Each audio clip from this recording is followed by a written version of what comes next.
So you're thinking about windows and doors for energy savings.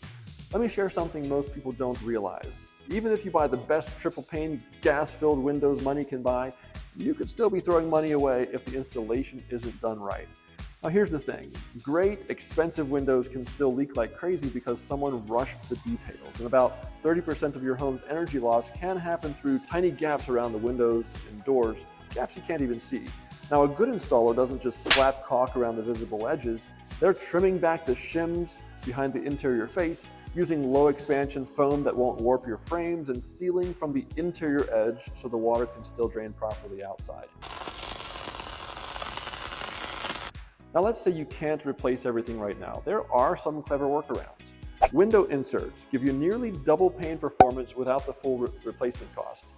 Storm windows add that crucial air buffer for older homes, and some people even use bubble wrap on basement windows. It sounds crazy, but it actually works pretty well for spaces you don't even look at much anyway. Thermal curtains, blinds, or shades can do a lot for controlling the amount of light and heat entering or leaving through the windows too. Open them in the winter while the sun's out, close them in the summer to keep things cooler.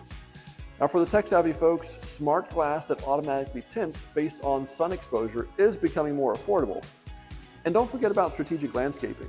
Trees or bushes aren't just pretty, they can also block the sun's rays before they hit your windows. So here's the bottom line, whether you DIY the small stuff or call professionals like us at Joyland, proper technique makes all the difference between real savings and expensive disappointments.